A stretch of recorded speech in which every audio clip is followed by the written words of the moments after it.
అంతటా జనక మహారాజు సర్వాలంకార శోభితే అయిన సీతాదేవిని తీసుకుని వచ్చి అగ్ని సమక్షమున శ్రీరామునికెదురుగా కూర్చుండబెట్టెను.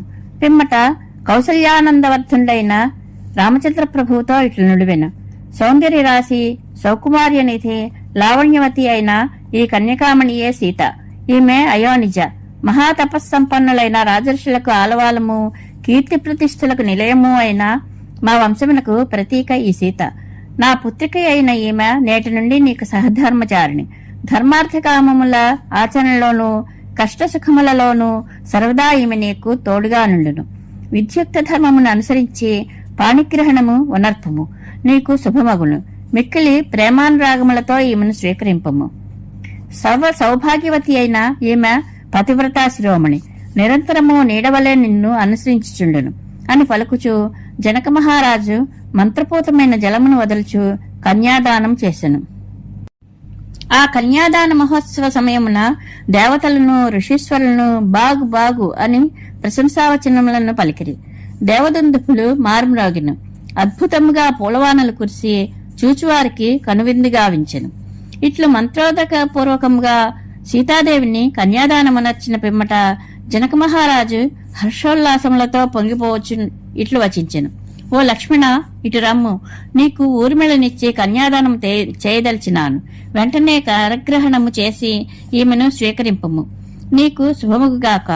ఇట్లు పలికిన పిమ్మట జనకుడు భరతునితో, ఓ రఘునందన భరత, మాండవిని పాణిగ్రహణము పూర్వకముగా స్వీకరింపము అని నుడివెను.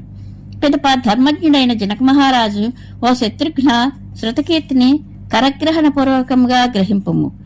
ఓ కాకుత్స వంశజులారా, రామలక్ష్మణ భరత శత్రుఘ్నులారా, శాంత స్వభావులు, సుందరమూర్తులు, సచ్చరిత్రులు, నిష్ఠానియమ జీవనులు మీరందరూ మీ మీ వధువుల గూడి హాయిగా నుండు. జనకుడు మంత్రపూత జలములతో సీతా ఊర్మిళలను రామలక్ష్మణులకు ఇచ్చి కన్యాదానములు చేసెను. జనకుని ఆశీస్సులతో కుశధ్వజుడు మాండవీ శృతకీర్తులను భరత శత్రుఘ్నులకు ఇచ్చి కన్యాదానములను నర్చెను. జనకుని మాటలను పాటించి ఆ నలుగురు సోదరులను వశిష్ఠుని ఆమోదముతో తమ తమ వధువుల కరగ్రహణములను గావించిరి. మహాత్ములైన ఆ నలుగురు రాజకుమారులు తమ తమ వధువులతో కూడి అగ్నికిని, వేదికకును, జనక మహారాజునకును, ఋషులందరికీ ప్రదక్షిణ పూర్వకముగా ప్రణతులను నర్చిరి.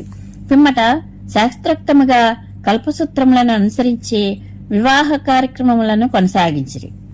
రామ లక్ష్మణ భరత శత్రుఘ్నులు నలుగురును తమ తమ వధువులైన సీతా ఊర్మిళ మాండవీ శృతకీర్తుల సుకుమారములైన కర్మలను గ్రహించుచుండగా అంతరిక్షముల నుండి కన్నుల పండువగా పుష్పవృష్టి కురిసెను.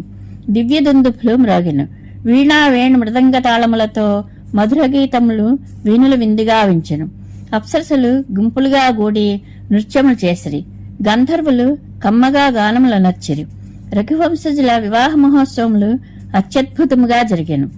ఈ విధముగా తూర్యాది మంగళవాద్యములు మ్రోగుచుండగా నృత్య గీత వాద్యధ్వనుల మధ్య మిక్కిలి తేజమూర్తులైన ఆ దంపతులు 3 పర్యాయములు అగ్ని ప్రదక్షిణములను ఆచరించి వివాహ కార్యక్రమములను నెరవేర్చిరి.